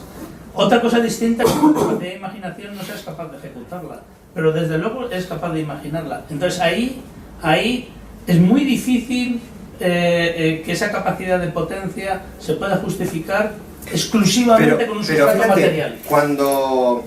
Sin negar que somos un sustrato material. Cuando la película Blade Runner, ¿sabes en qué novela está basada? Sí, en la de las ovejas que sueñan. Que sueñan las ovejas. Cuando eso lo estás diciendo, eso que estás diciendo que solo lo tienen los hombres, el glitch de la máquina no sabes lo que es. Pero, a ver, la cuestión es que Roy Batty, que es el replicante de la foto, foto, máquina de estados finitos. Pero José Carlos, Roy Batty, que es el replicante... Eso no sabemos lo que es. Eso es una imaginación de alguien que lo ha puesto en una película. Ya. No lo escribió. Sí, pero sí, aunque sea no está ejecutado. Aunque sea un personaje ficticio, lo que transmite es... no sabemos cómo es, si es un ser biológico, pseudobiológico, manipulado, si está programado o no, pero no es una máquina. ¿Por qué no es una máquina? Porque ha sido capaz de trascender los objetivos para los que había sido diseñado. Con lo cual, no es una máquina. O sea, lo que te convence la historia es de que es un ser libre, por lo tanto una persona, ¿no? Y por lo tanto matarlo es un crimen. Eso es lo que te convence la película, la historia, la concepción literaria, ¿no? Entonces, eso, a ver, es que no es lo mismo ser una entidad electrónica que ser un ordenador. No es lo mismo, porque yo soy una entidad electrónica. Yo estoy hecho de átomos y de campos electromagnéticos, ¿no? Entonces, pretender que yo no soy una máquina no es pretender que no soy una entidad electrónica.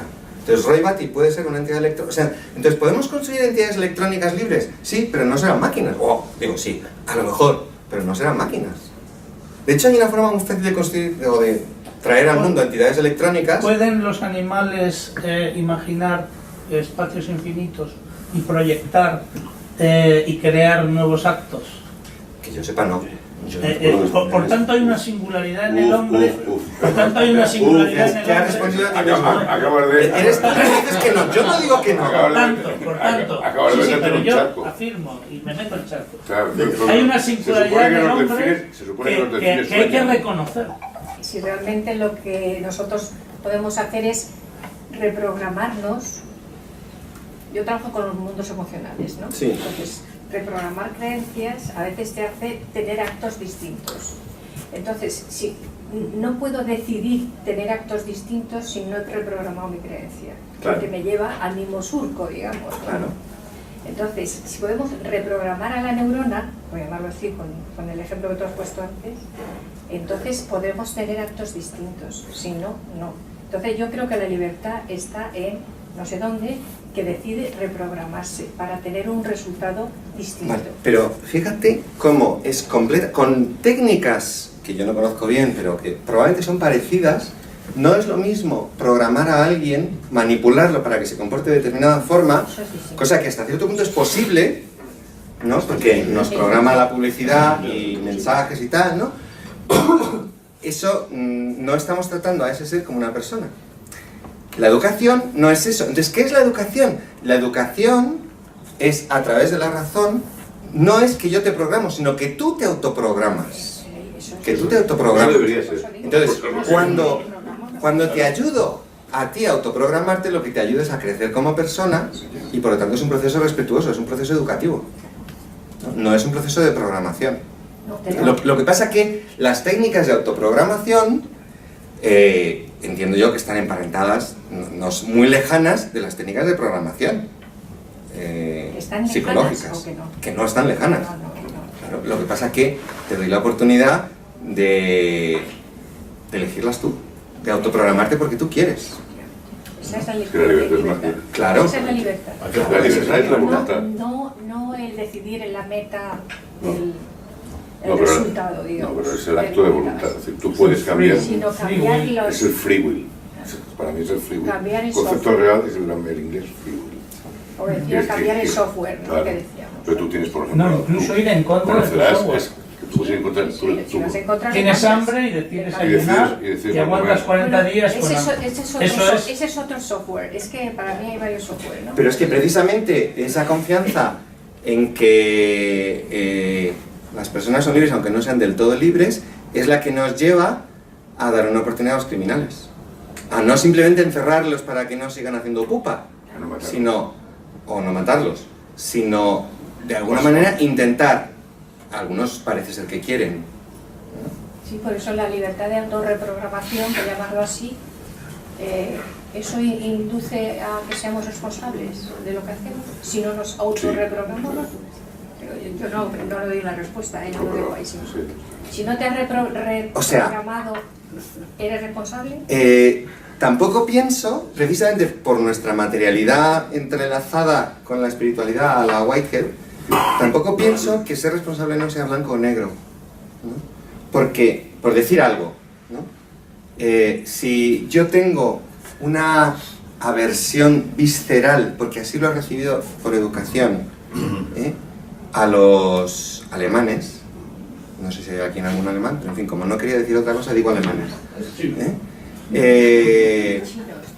me puede resultar tremendamente difícil de superar eso y cometer actos que externamente son de injusticia, ¿no?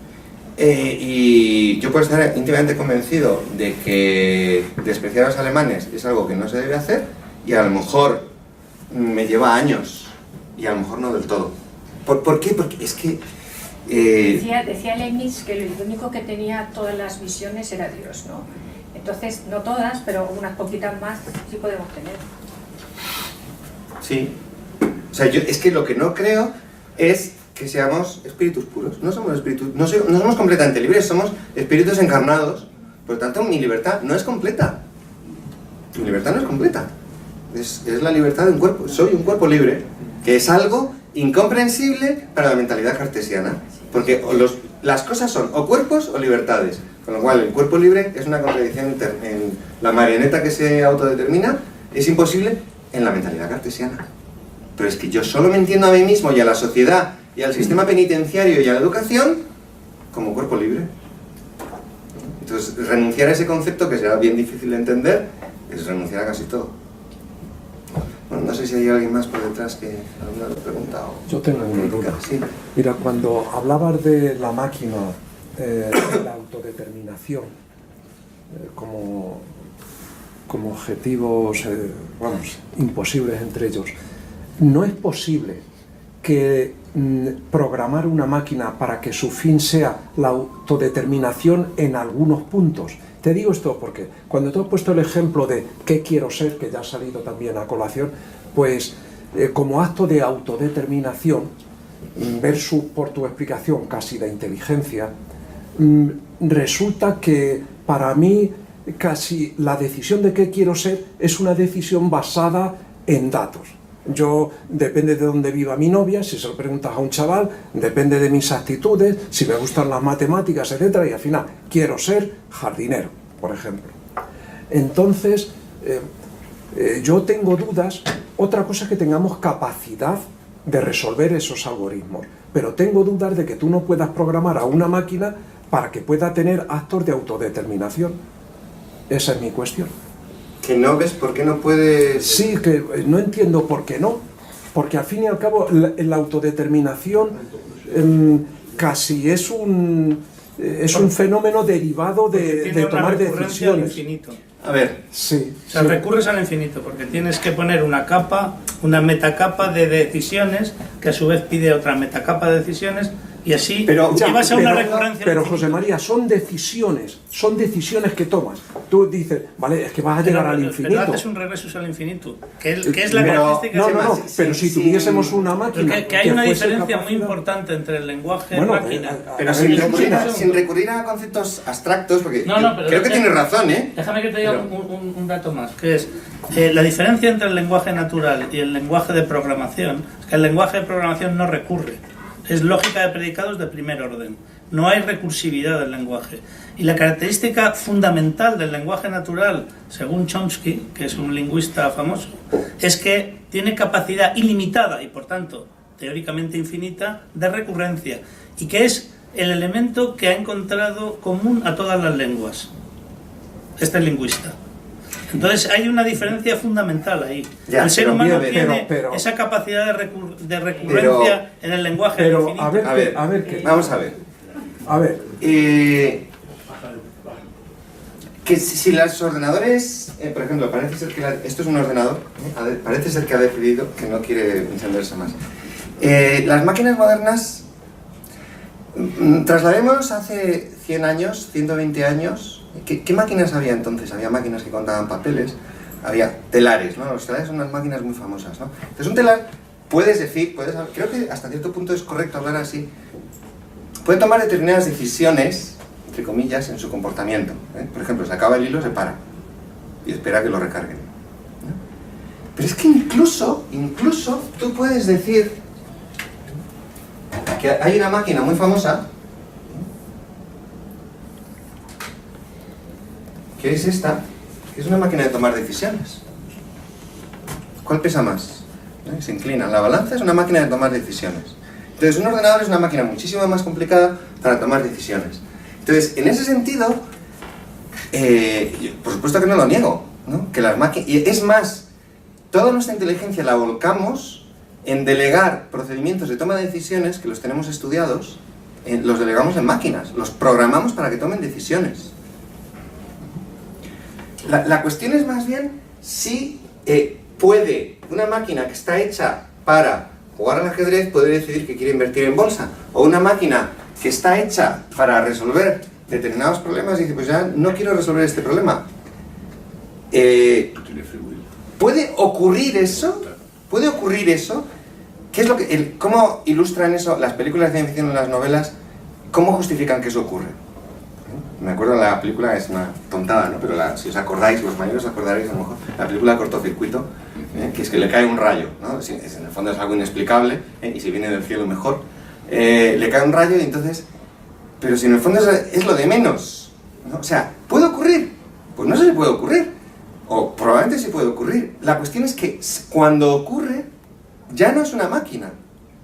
Cuando ese ser se transforma y es capaz de autodeterminarse, no solo hacia el fin, no solo tomar decisiones, encontrar estrategias para lograr un fin, sino decidir cuál es el fin que quiere, ha dejado de ser máquina.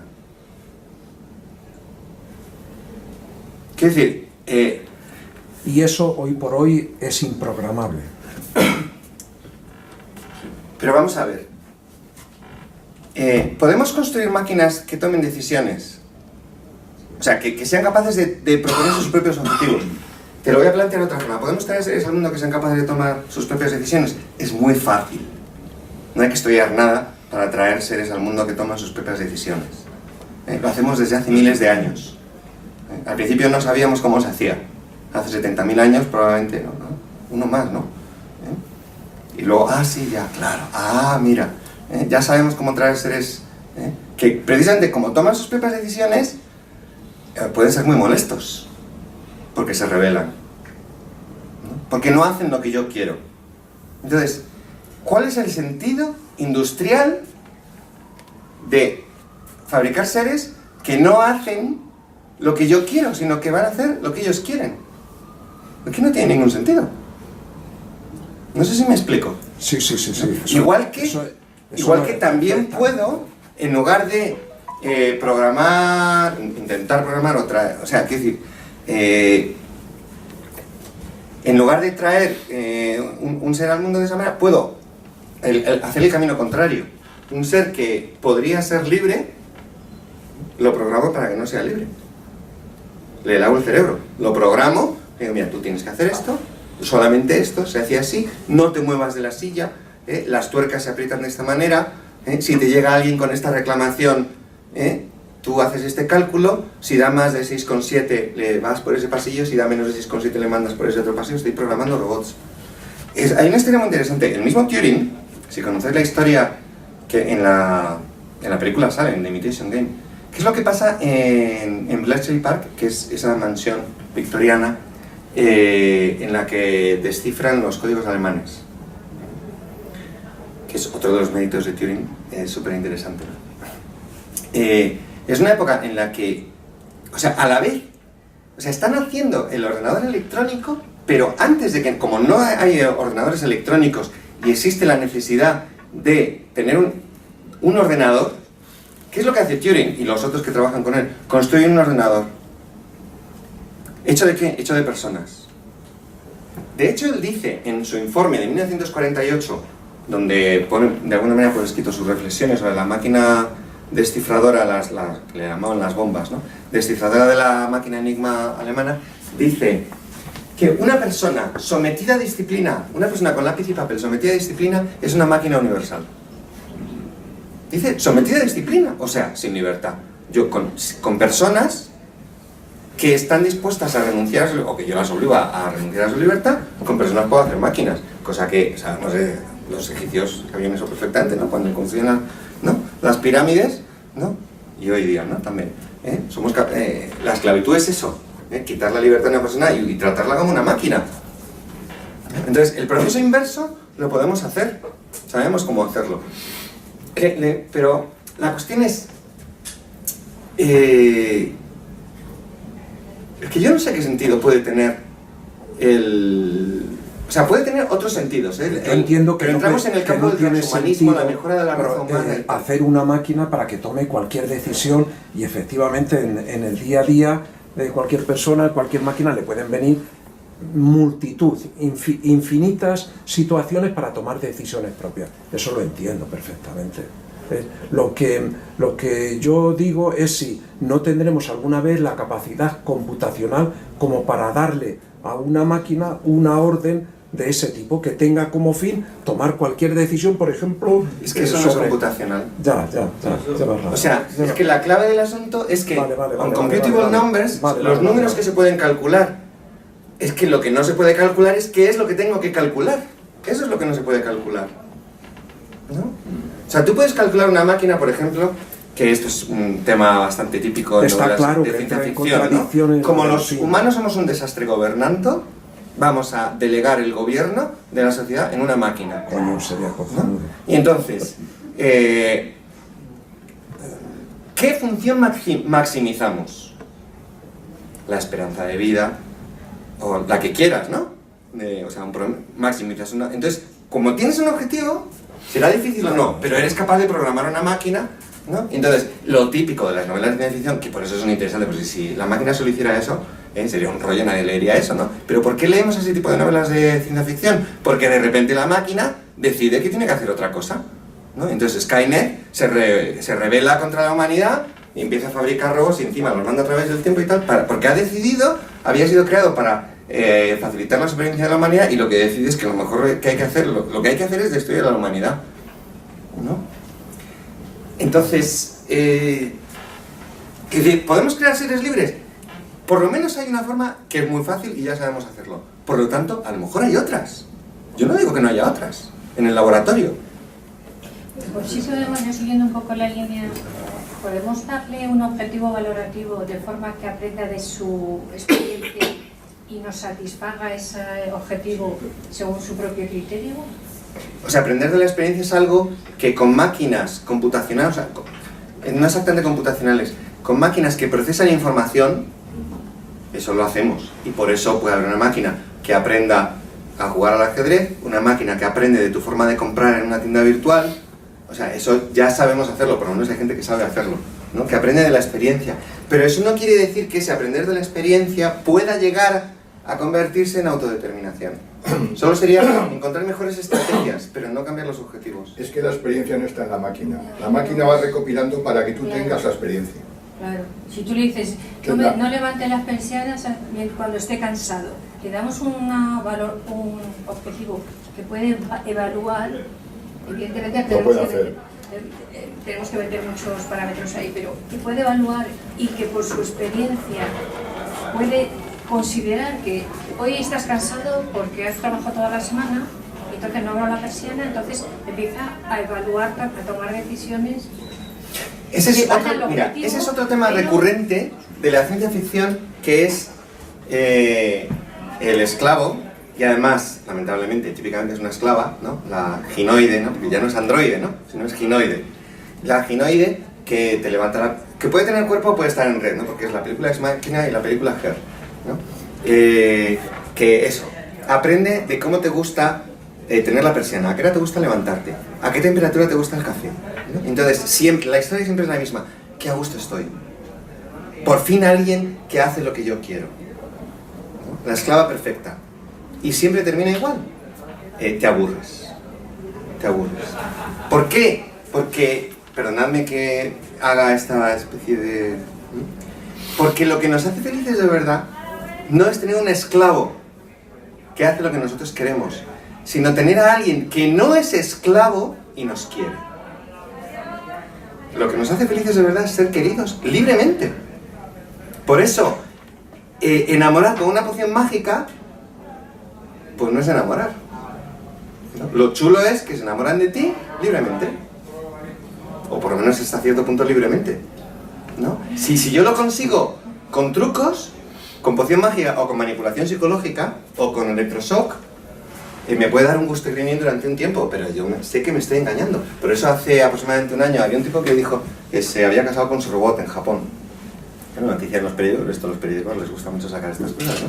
Pero bueno, tío, ¿de qué vas? Has perdido la olla completamente, ¿no? Porque...